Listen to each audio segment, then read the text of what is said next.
таунхаус з квадратних метри.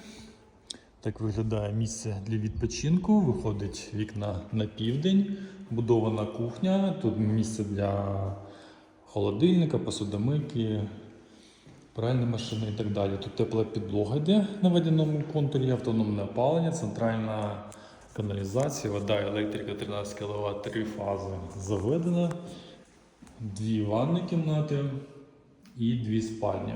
Білогородка, до Києва 5 км, приїжджайте на перегляд.